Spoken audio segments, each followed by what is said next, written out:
pursuit of the Toyota Atlantic Championship, we've come north of the border to the beautiful and cosmopolitan city of Toronto, Ontario, Canada. Hello, everyone. I'm Bruce Flanders, along with the 1988 victor in the Atlantic Championship Series, Steve Shelton, and we're here for round number 6 of the Toyota Atlantic Championship.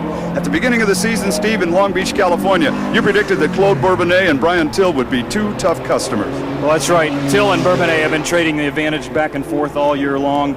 This weekend, Brian seems to have a slight advantage in that he's on the pole, and earlier I had a chance to talk to him about it. Brian, yesterday, 3rd in qualifying. Today you're on the pole.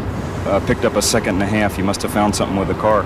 Tell us about it. Yeah, we did. We found some problems with the gears. We guessed on the gears, and yesterday we'd never been here before and kind of tried to make our best guess, and we're off a little bit, and we were down on rev, so we changed the gears.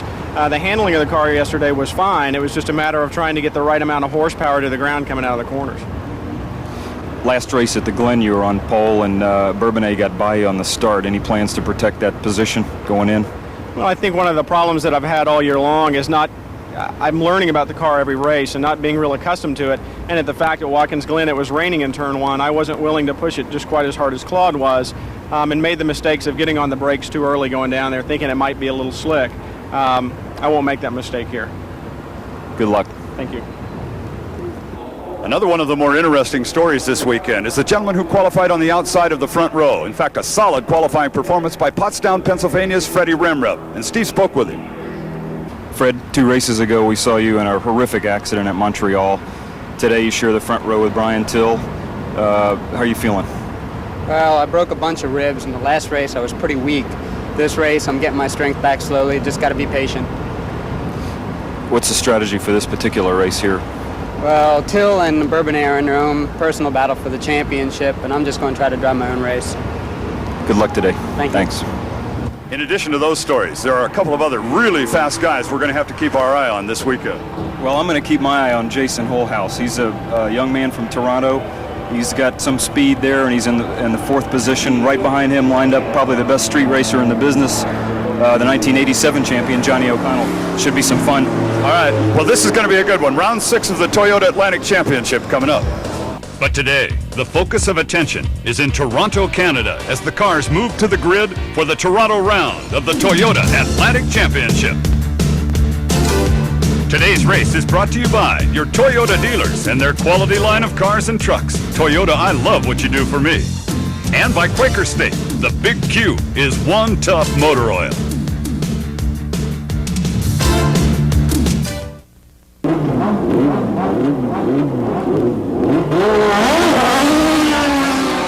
That's the sound of the 16-valve double overhead cam Toyota Atlantic Championship racing engine, and they're on their way on a reconnaissance lap of the racetrack here at Toronto. Let's look at the grid and the way they qualified. Pole sitter out of Amblin, Ohio, Brian Till, quick qualifier. Sharing the row from Pottstown, Pennsylvania, number 27, Freddy Rhemrev. It's an all-Canadian second row with Claude Bourbonais and Jason Holhouse, the hometown Toronto boy, in the waistcoat car. Johnny O'Connell, Novato, California, former West Coast champion. British Columbia is the home for Frank Aller, sharing the row. Then Russ Newman in car 51. He's out of Bartlett, Illinois. And Robert Caneda, Harrisburg, Pennsylvania, row 4 outside. Wayne Serbo, the national amateur champion, starts on the 5th row inside. Mark Singer sharing the outside of that one. Another popular Canadian from Ontario, Ron Fellows. And then the same row, Zionsville, Indiana, Steve Smith in car 91. Old Wick, New Jersey is Charlie Bodka's home, and his same row, Babylon, New York, Dennis Ferrara. The racing surface itself actually encompasses a little bit of city streets, but most of it is on the Exhibition Place grounds here in Toronto, right near downtown city of Toronto. Let's go on board with Frank Allers now and take a closer look. Typical city street type of a course in a lot of places, and those concrete walls will just sneak up and bite you. It's a very smooth racetrack, great asphalt all the way around, and traction should be there. It's 1.78 miles around, it's 11 turns, and some of them you've got to really get on the binders. In a few spots, the racetrack is rather narrow in typical city street fashion, but in other places, it's 50, 60 feet wide, and there's room for 2 or 3 cars abreast to get on the brakes. We're scheduled to go 39 laps under what has to be considered ideal racing conditions. Mid-70s for temperature, no rain in sight, and here we come, the Toyota Atlantic Championship. coming back to their assigned starting positions, their positions they qualified for. The standing start, which sets Toyota Atlantics apart from so many other forms of motorsport. As they hit each one of their grids, you'll see the paddle holders moving off of the racetrack. The last 4 or 5 cars making their way back now, and we're getting oh so close. We'd like to point out that the starting signal is a green light. First it will be a red or yellowish kind of light, then it will go green. They will all be watching it. We'll try and give you, there you see the light appear. It's red now. We're looking for green, and here we come. We are underway. Well, Bourbonais got a beautiful start. Number 51, Russ Newman, comes up dead engine at the line, but looking down at turn number 1, it is number 22, Brian Till, and then Bourbonais in the second place spot. Russ Newman still cannot get his car away from the line. We'll try and keep you up on that, but the race itself is well underway, and you're looking at the leader, Brian Till. Bourbonais second. Third place looked like it was Rhemrev, but they were tight. Jason Holhouse doing a pretty good job in there in the 4th place spot in the black car. Now, for the folks at home that are watching this for the first time, how come only one car is sparking like that? Brian Till has some titanium skid blocks on there. He's got his car extremely low to the ground by virtue of having very stiff springs in it. He's able to run it extra low. Uh-oh, we got one into the wall, and we have some damage to the rear Looks wing. like Ron Fellows. Ron Fellows, one of the Canadian boys that they were really rooting for here on a local basis. His day appears to be done. We're back on the leader now, Brian Till. Till stretching it out just a little bit over Bourbonais. 27 Rhemrev in 3rd, and young Jason Holhouse in the 4th place spot. Don't know what happened to Johnny O'Connell there. He had a poor start and he's disappeared from the top 5. Watching Brian Till complete lap number 1, and boy, he is in control of this field at the moment as he's pulled out a good 10. Carlick, boy, he got out of shape though going into turn 1. There he is, he's fun. Tire wall there. He got into turn 1 too hot and lost the rear end. And now he's trying to extricate himself, and that's a long, involved process. And we see black flags. There are black flags and red flags showing here at start-finish, so we will come back under a restart condition in a little bit. In fact, they'll all be making their way back around to the starting grid. But what caused that red flag? What was the reason? Well, here's a replay of the incident that actually caused the red flag. That's Ron Fellows just clipping the rear wheel of Johnny O'Connell's car right there. Ooh, and they look close together. Ooh, and another climb. This time he climbed both of them in unison and nearly landed on Johnny O'Connell. Well, that sure broke up the rear end of Ron Fellows' car, and Mark paid for his efforts so far today. At least no individuals got injured out of that incident, but obviously we're going to be under a restart condition. And there is Ron Fellows in his 2nd Atlantic start so far this season. In front of the hometown Canadian crowd, I don't think he wanted to walk slowly back to the pits. And there's a look at the man who was leading the event until the flag went red, tossed it away in turn number 1. It's Brian Till. Till has been the points leader in the Atlantic Division so far, and he's had a tremendous season going for him. But at the moment, it looks like his Toronto ride is a very short one. Well, they're getting him clear of the racetrack. We'll get all of this stuff sorted out and go back to Toyota Atlantic Championship Racing from Toronto, Canada, right after this. Welcome back to Toronto, Canada. We're under a red flag due to an incident between Ron Fellows and Johnny O'Connell. Let's hear Johnny O'Connell's side of it. I know, real short day to say the least. I had really thought that Ron had lost his brakes from the way he came into me so hard and continued to climb over me. But talking to him after it, he said he just thought he was getting up alongside me and lost control of his car. It's too bad because Danny Campo had really put together a good car for this race. It was handling beautifully, and I think for towards the end, it would have been looking pretty good. And I feel bad for the guys because they worked real hard, but hopefully we'll be back and try again. Thanks, man. Johnny O'Connell will be back to race another day. But whenever 2 cars come together, there's always 2 sides to the story. Well, Ron Fellows had a camera mounted on board, and let's talk to him right now. I get down into the hairpin, and it looked like things were going to come to a stop, and I couldn't stop. Lost use of the clutch. I tried to weave my way through, and I got my wheels intertwined with Johnny O'Connell, and I ended up climbing over top of his car and broke the suspension, and both of us were out. The car torn up pretty bad? Well, yeah, left front corner's bent, left rear nose, rear wing. It's kind of a mess. Kind of a mess. Not a bad call. The hook has got him right now. The corner workers are getting ready to move it out of the way, and both Johnny O'Connell and Ron Fellows' cars are done. But there was another incident involved in this before the flag went red. That was when our leader, Brian Till, slid off the course. Let's find out from Brian what happened. We got a good start the first time and pulled out a little bit of a lead on the first lap and was pretty excited about that. And obviously something happened behind us to bring out the red flag, so I slowed down coming across start-finish line and went for the clutch in one to downshift, and something in the footwell snapped. The clutch fell all the way to the floor, at which time I went for the brake, and it too snapped and fell all the way to the floor. So something in the foot box has come loose, and the pedal assembly is gone. So without any brake or any clutch, there wasn't any hope of finishing the race.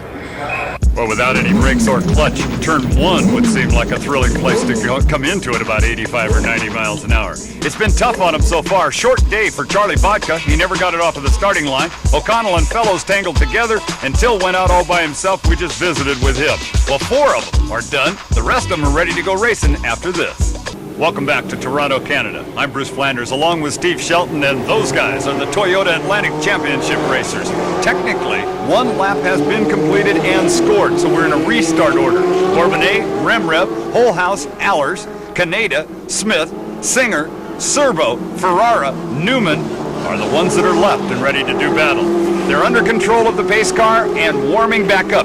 Unlike the normal standing start for Atlantics, it'll be a rolling start when they come around this time. The pace car goes into the pit lane. We're looking at a potential green as they come down right now. And the starter looks over the field as they come to him. Green flag waves. We are back under racing conditions again. And number 4, Bourbonais, in front of it. Number 27, Rhemrev. A little tire smoke out of the third place car, Holhouse, as Holhouse has problems with turn 1. Number 86 trying to work on Holhouse right now. Another Canadian. That's Frank Allers in the oldest chassis in the field, sitting in 4th place. And now you're on board with Frank Allers as he tries to reel in fellow Canadian Jason Holhouse.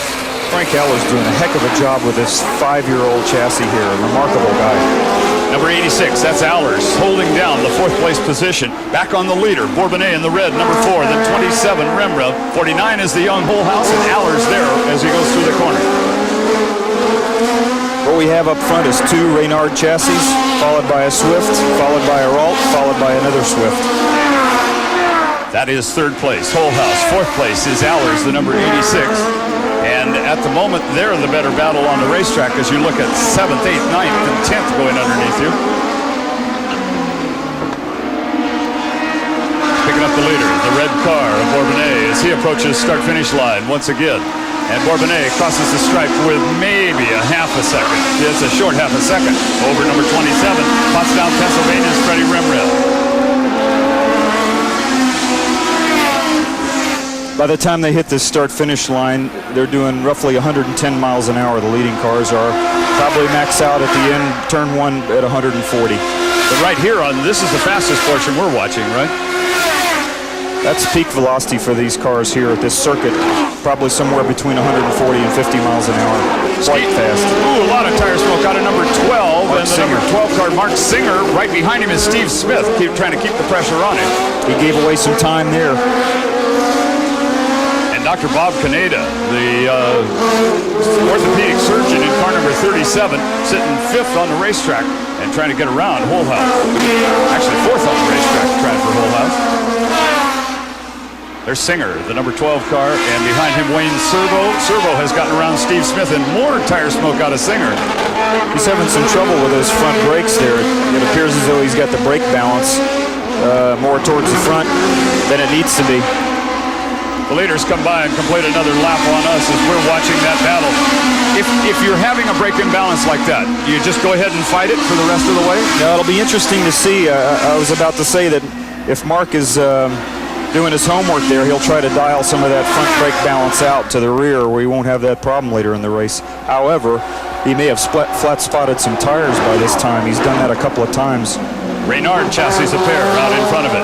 In fact, both of them run out of the Comprep truck, and a lot of wrenching goes in, and intelligence shared between these 2 guys as to how to set up the car. Big advantage there. These 2 guys work well together. I was speaking to Dennis Eade about his 2 drivers here, Claude Bourbonais and Freddy Rhemrev. They exchange information freely. Dennis works with them beautifully. A guy probably the most experienced crew chief in the Atlantic business now. Bourbonais in the red car comes off the corner well. I don't really think that Rhemrev will come up and challenge him hard because, as we mentioned, they both share in the same toolbox right now. Yeah, my guess is that they're going to work together here to try to get away from the rest of the field. Seems like they're not having a lot of trouble doing it either. Boy, they are flat marching away from number 49, Holehouse, and then the number 86 car in fourth, Frank Allers. I'm amazed at Allers. He's really got that car working good, and he's driving the heck out of it, too. Coming at you right now, the red car is Bourbonais, Rhemrev in the second place spot. The two of them, as we've mentioned, have broken away cleanly now. And it is up to them to see who's going to end up taking this overall at the moment. There's your break back to Holehouse, the third place car. And there inside is Bob Caneda making a move on Allers. Whoa, grabbed a little bit too much of the braking right there, but took over the fourth place spot. And now you're on board with Allers, trying to chase Dr. Bob Caneda back down, but that 5-year-old chassis not helping. Bob Caneda is sponsored by a fitness center out of Pennsylvania, and he is a very physically fit gentleman. Loves his motorsports. We're watching Dr. Bob, as they call him on a circuit. This is a close-knit group of people who travel in a nomadic-like existence all over racetracks in the eastern United States. And Bob Caneda may be having some kind of a braking imbalance, too. There was a whiff of tire smoke off of his four corners, too. It's a delicate balance, and particularly in street racing where the brakes are so critical. You can't afford to get offline. You can't afford to lock them up and flat spot a tire. Back on your lead pair, Bourbonais and then Rhemrev. And boy, it is a gap now. A gap quite a ways on back to the third place 49 Holehouse and 37 Caneda, then 86 Allers. That is third place Holehouse. And here comes that battle for fourth, yet behind him. And Allers with the rather elderly Ralt chassis holding down fifth in car number 86. Well, the Toyota Atlantic Championship excitement from Toronto, Canada will continue after this brief pause. From Toronto, Canada, it's the Toyota Atlantic Championship. Today's race is brought to you by Bud Light. Everything else is just a light. Our leader is number 4, Claude Bourbonais. Chasing him oh so hard is number 27, Freddy Rhemrev. But Bourbonais seems to be working quite hard, Steve. Is he just getting everything he can out of the car? You see Claude enter one of these tighter corners, and you see him pick up the inside front wheel. That indicates that the car is very stiff, and that he's driving it very hard. There's no conservative effort here. He's really letting it go. And Rhemrev is just tucked right in there and enjoying it at the moment, right? He looks like he's having no trouble with Claude here. They cross the stripe one more time and put another lap away in this race, and down into turn number 1 they go. Both of them handle turn 1 rather smoothly this time through. The cars look really well balanced, and we didn't see that in Long Beach. These two fellows were having a lot of trouble, and Dennis Eade has been working with Carl Haas and Reynard to get these cars all sorted out, and they really have them sorted out now. Freddie's making a move here. Certainly thinking about it, filling his mirrors up a little bit with that Valvoline logo. Don't forget, Fred had an advantage in qualifying over Claude. And Claude actually got off to a little bit better start. There you see the front left wheel picking up off the ground. 11 1/4 seconds back now to the third place. It has become a two-driver race, and these are the two with the hot hand at the moment. My feeling is that Reynard distinctly better car in the street circuit because of its superior turn-in, and the brakes seem to be better. I've driven both these cars, and they both have their advantages. Swift seems to be at the top end where you've got long, extensive straightaways and sweeping fast corners, but this Reynard chassis is more agile. It's about almost a 4-inch longer wheelbase than the Swift, and the difference is, for those of you that really know race car chassis well, the Reynard is an all-carbon fiber tub, where the Swift is an aluminum honeycomb construction. They both weigh just about exactly the same. They can come in and hit the scales at the minimum weight easily. Is it bothering Bourbonais that the number 27 Rhemrev is that close to him now? Well, it's bothering him because you saw he wasn't using the proper line going into that corner. He's trying to hold Freddie off here. This is defensive driving at its best? Well, the racetrack belongs to Claude. He's in the lead, and he has the right to any line he sees fit to drive. There's a fine line between sportsmanship and protecting your lead. And we're watching that fine line being drawn right now by the driver of number 4, Claude Bourbonais, for the lead. But moving back in the pack, there is the number 91, Steve Smith. Smith sitting in the 7th place spot in the number 91. Very colorful, pretty car. That's number 0, Wayne Serbo, the gentleman who won the National Amateur Championships in the Sports Car Club of America last year in the Atlantic Division. And putting some heat on him is number 51, Russ Newman. Ooh, a little out of shape for 91 Smith as he came through that section. Wayne Serbo's from New York. He's got a lot of talent, and he's taking his time and getting used to the car and not trying to do more than he's ready to do at this point. I think he's using a lot of maturity here. Now Serbo is in a Swift. Behind him, Newman is in a Reynard. It's real hard for those of you at home to try and pick out the difference. We see one of the distinguishing factors. If you look closely at the roll hoop, the more rounded roll hoop up beyond the driver's head is an indicator. The rounded one a Swift, the more pointed one a Reynard. Here they come, 6th, 7th, and 8th place coming right at you. There's Smith, Serbo, and Newman. Newman in the Reynard trying to close up against that pair of Swifts that he's chasing around this racetrack. And we're back on the leader. There's Bourbonais with Rhemrev right behind him, and Rhemrev busy cleaning off his windshield like something's coming out of Bourbonais' car. What do you think, Steve? Claude, he's got some liquid coming out of the back of the car. I don't know if it's water or if it's oil or gear lube or what, but Freddie's got a real tough time seeing out of his visor. You saw him wiping it with his left hand. It's to Freddie's advantage now to try to get around Claude if that's the case. He can't back off too far and let him get gone.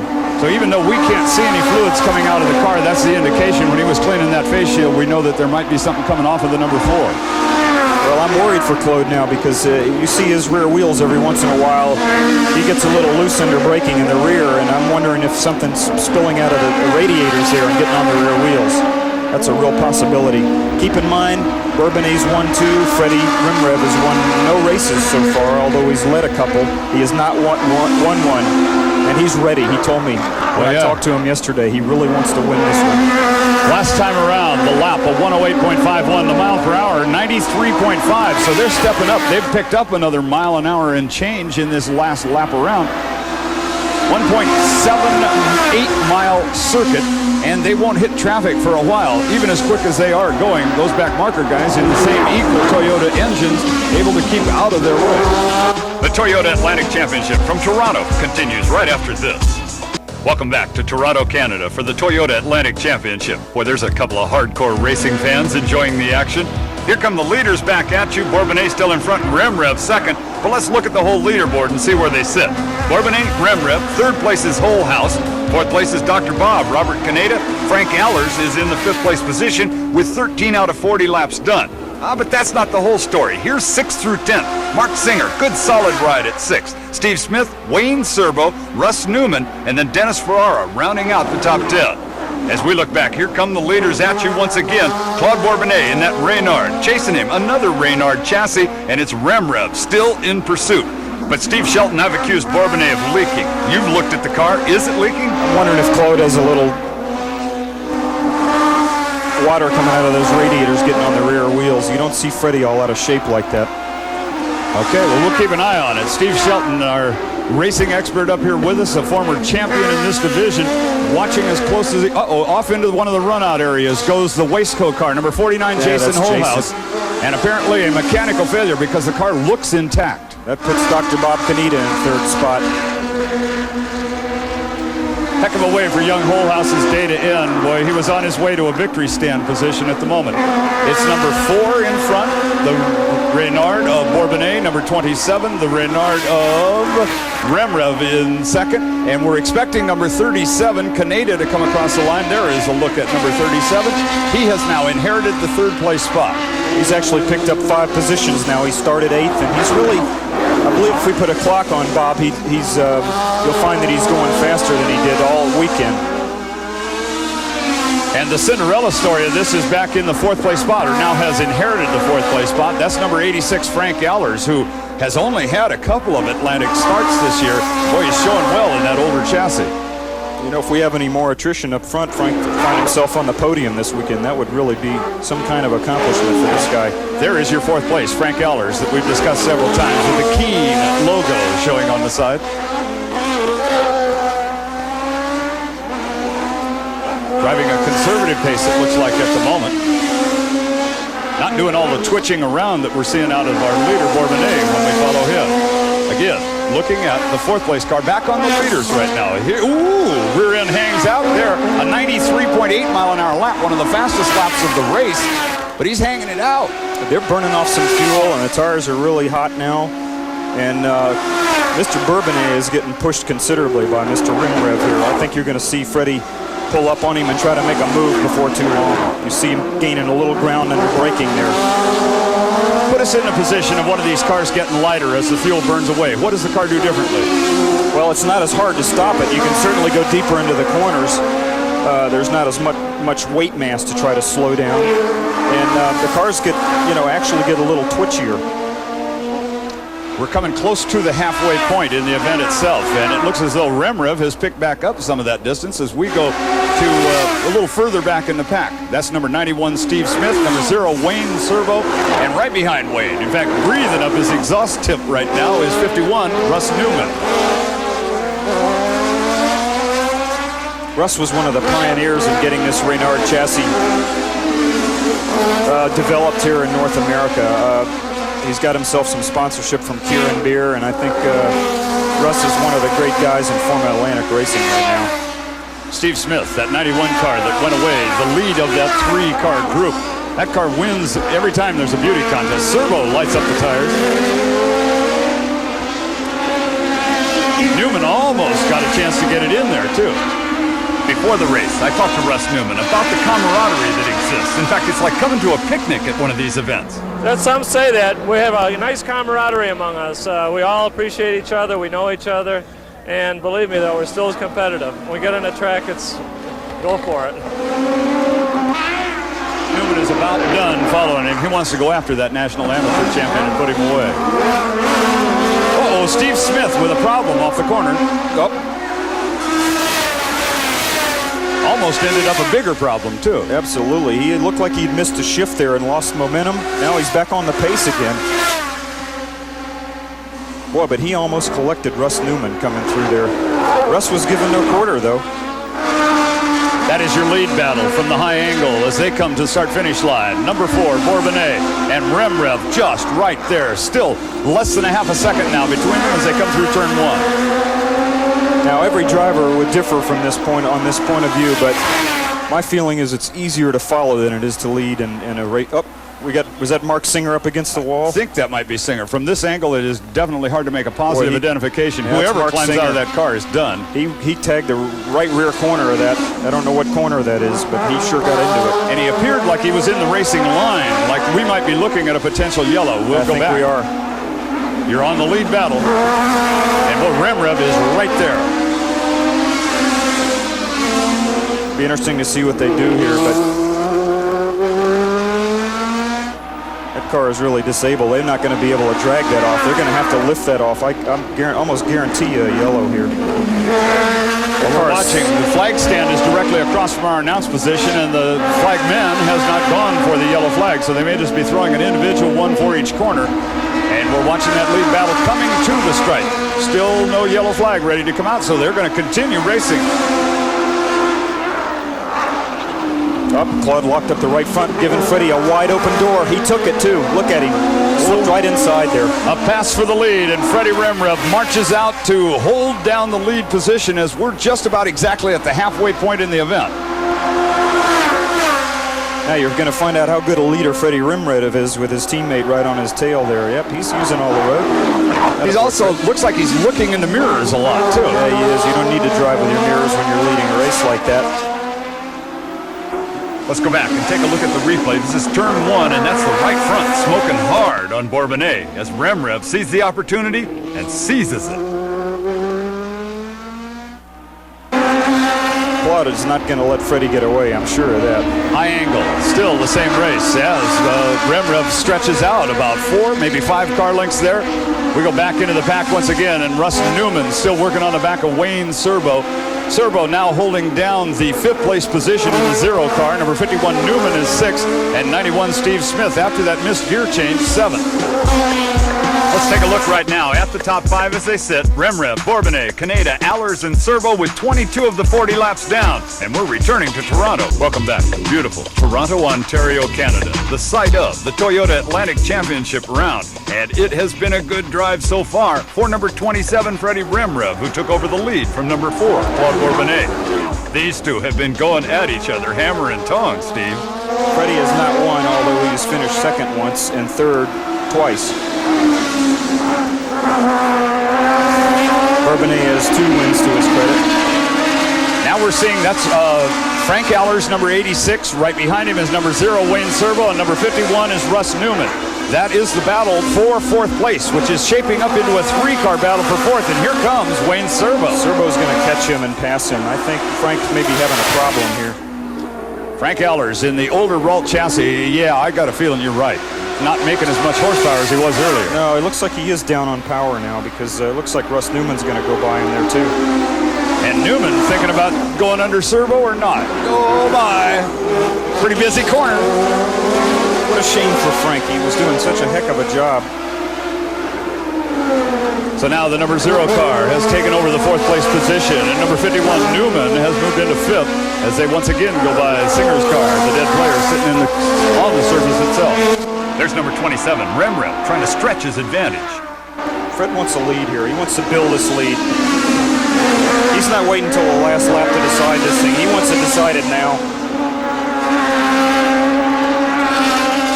Sitting in the 3rd place spot is that car, number 37, Robert Canada. And we asked Dr. Bob what it was like to drive one of these Toyota Atlantics. Well, I really think of it as a high-speed ballet because the Atlantic has a great balance between power and handling. It really allows you to utilize both to the maximum. And I think that's what the good doctor is doing right now, using both to the maximum, holding down his 3rd place spot and coming up on Dennis Ferrara. Now Ferrara will be a lapped car or a back marker and should give way and make it relatively easy for Canada to go past him. And that's exactly what happened right there. Ferrara, watching in his mirrors properly, let the good doctor around and continue on in his pursuit of a podium position, a top 3 finishing spot. So with Dr. Bob holding down the 3rd place spot, let's go back and pick up, there's the 2nd place car. The leader already has passed us. 2nd place is Bourbonais, and there's Freddy Rhemrev, your front runner. 27, still in front of it. Just kind of threw the rear end out a little there in the corner. Good tight shot and a look at Rhemrev in control. Looks like he got a little offline and a little tail happened there. A turn that's referred to as oversteer when the tail end is loose.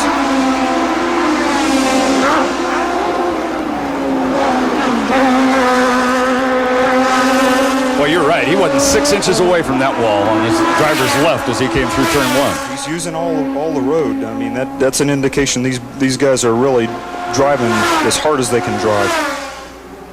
In a sprint race, the duration of these races here where you're less than 100 miles, I mean, you can use the car 100%. There's no holding back for Freddie's really getting tail happy there.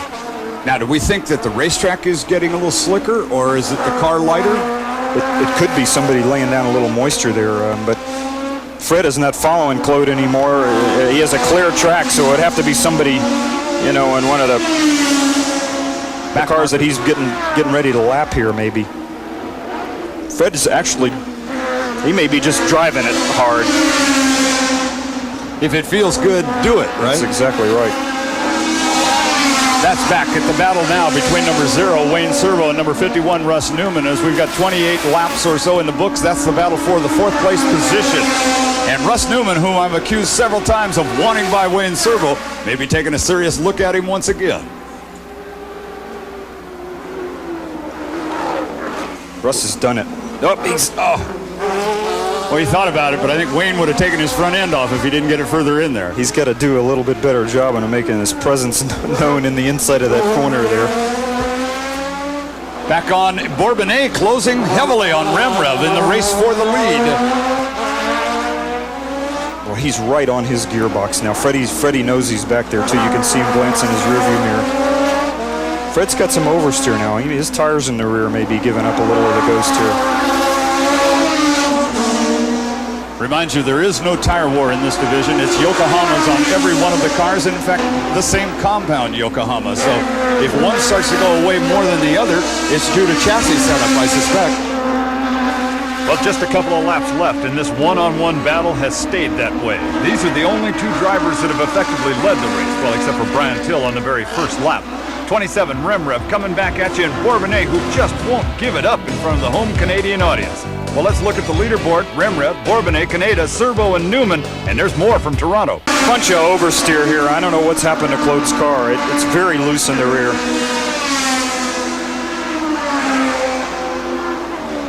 The differential, you can see it as they both cross the finish line there. We're out to about 3 seconds, 3.5 seconds, and that is a lot.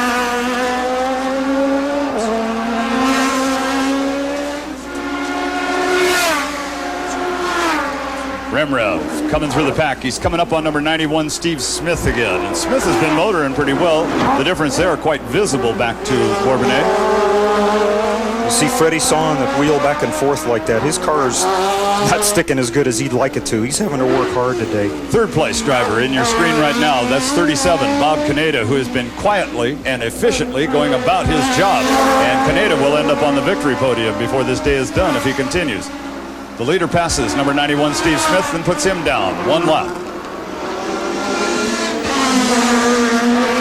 That's number 5, Dennis Ferrara, going by there. He's not having the best of days, and he'll be the next victim for the leader, Rhemrev.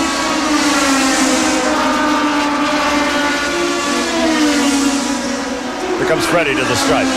Then Smith behind him, crossing 1 lap further down in the scoring. And then Bourbonais back almost a half of straightaway on this portion of the racetrack. Freddie's building a lead now. Claude's car is loose. The rear tires are overheated. It looks like he's got what's termed in the business is terminal oversteer. Newman finally got by Servo. He did. He slid right by him there. What a great move, Russ. 51, Russ Newman picking him up and putting him down once again.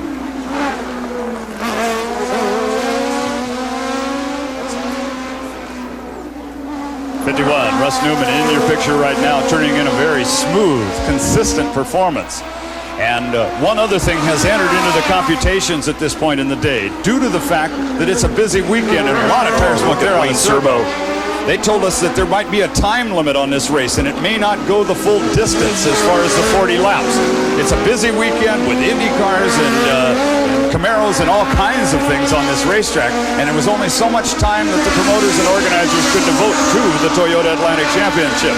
So there is a potential that we could see an early checkered flag. Freddie's got at least one more lap.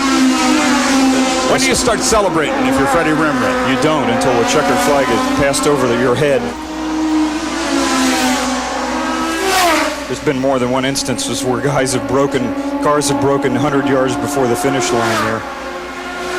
That's a good shot of Rhemrev checking his mirrors to see just who's near him and if he has all the inventory correct on the competitors that he's facing. The starter has the checkered flag in his hand there. We're very close to the end of this race. The starter has the stopwatch in his hand. And the checkered flag. This could be the last lap. Directly across from us is the flag stand, and we're watching a meeting of the minds go on as they try to decide whether this race will be foreshortened or whether it will go the distance. There are not many laps left. In fact, if you're going on the total lap count, there would be less than 5 laps left. But the starter watching the field, and the checkered flag is in his hand. Checkered flag did not wave. He tried to give it to the wrong car. Here comes now the lead car, and I think we're going to see the checkered flag right here. Oh, that was a mistake here. No, he held it. And he actually displayed that to someone. He displayed it to Russ Newman, then he let Freddy Rhemrev go by. Now, Newman's going to be out of the power thinking the race is over, and Rhemrev is going to come up steaming up on him and put Russ a lap down. All right, 27. That is Freddy Rhemrev, still with control of this event. In fact, apparently the only one with control of this event at the moment. He's got a heck of a lead now on Claude. Now, Claude is evidently settling for second place here. He's backed out of the charge and thinking that 16 points is better than no points. I was going to say, I'd take the second place points out of this thing and keep on going towards that Toyota Atlantic Championship, which will give Bourbonais the allure that he would like to have so that sponsors can be attracted to him. Actually, he'll be leading this championship by 12 points if my calculations are right over Brian Till. And Freddy has actually surfaced again in the points chase. That is a look at Bourbonais as he puts a lap on number 91, Steve Smith. And again, the checkered flag is in the flagman's hand. We're waiting to see whether or not it comes out. And it does. The checkered flag is now waving. All right. And we have Freddy Rhemrev home the victor. Second place going to number 4, Bourbonais. Third place will go to number 37. I may be premature on this, but Bob Caneda has done a nice drive to bring it home in third. And with the checkered flag flying, we're now on the cool-down lap for number 27, Freddy Rhemrev. A victory in 1990 with one previous in Atlantics. That's 2. Let's see how he does in the victory circle with the champagne. Today's Toyota Atlantic race has been brought to you by your Toyota dealers and their quality line of cars and trucks. Toyota, I love what you do for me. And by Quaker State. The big Q is one tough motor oil. Well, Steve Shelton is in victory circle already. Is the crowd on hand? An enormous one watching this Toyota Atlantic Championship race. Let's go to Steve and Freddy Rhemrev. Great job. I mean, it looked like when you're following Claude, he must have been leaking a little fluid out of the back. I saw you wipe your visor half a dozen times. I wiped it twice. He was dropping some fluid. I think we may have been overheating, and we'll have to check at the back of the trailer to find out what kind of temperatures we were running. I was running 100, and we must have been spewing a little bit of something out. Didn't feel slick, but enough to deter both of us. Probably when he was behind me, same thing happened. Looked like a little oversteer at the end there. The car get loose at the end? Yeah, a little bit, and I almost touched the wall the one time right in the last lap. If you get offline, it's unbelievable. The apexes just kept on getting earlier and earlier. Well, he left you one open and you took it. First one of the season. Good job. Yeah, thank you very much. And our congratulations to Freddy Rhemrev. And here's a happy gentleman. That's Mr. Rhemrev, and he's on his way to find Mrs. Rhemrev. So it's hard to figure out who is happier now. Let's join Steve Shelton again in victory circle, this time with Claude Bourbonais. Great job. Finished second. Keeps you alive in the points. In fact, you're ahead in the points. You gave Freddy one opportunity. Was that due to some oversteer or you're watching? What happened is I had problems with my brakes, setting my brakes. I was locking the rear at the end of the straightaway, so I gave it a half a turn towards the front, and that was just enough to lock the front in corner 1, and I lost the line, the traction, and I just went wide, and Freddy took the opportunity and passed me. Looked like you were, Freddy was clearing his face mask. It looked like you might have been leaking some fluid. Was the car overheating or misbehaving in any way? No, the engine was fine. I had no problem with the engine. My problems were with the setup. The car was hard to drive, very edgy, very edgy. Well, congratulations on a great finish. You're leading the championship. Good job. Nice job bringing a twitchy car home to a second place points-paying position. Here's the results. Freddy Rhemrev the winner, Bourbonais second, Caneda third, Newman fourth, and Wayne Serbo rounding out the top 5. Sixth is Steve Smith, then Frank Allers, Dennis Ferrara, Mark Singer, and Jason Holhouse.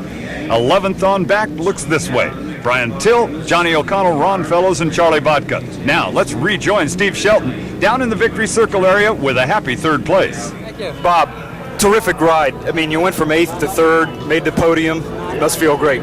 Well, it does, Steve. I took your advice. I took my time and ran consistently, and it went real well for me. How about lap traffic? It looked like maybe that worked to your advantage a little bit. Yeah, it did. I got under cleanly. I don't know what happened to the people behind me, but I was able to put a little distance on them once I got under and through the lap traffic. Got to move you forward in the points, too. Great job. Happy for you. Thank you. Here's the way the points look in the Atlantic Division. Bourbonais on top, but just barely over Till. Rhemrev, Smith, and Caneda rounding out the top 5 after 6 races. Well, Steve Shelton, it's all over but the shouting right now, huh? What a great race. I know Claude drove 10 tenths and Freddy drove 11 tenths today, and I think that keeps Claude ahead in the points, but Freddy is very much alive in this competition here for the championship. And Freddy Rhemrev's celebration is far from over, but we're actually done here in Toronto, Canada. We'll see you at our next stop down the trail. For Steve Shelton, I'm Bruce Flanders. Thanks for watching.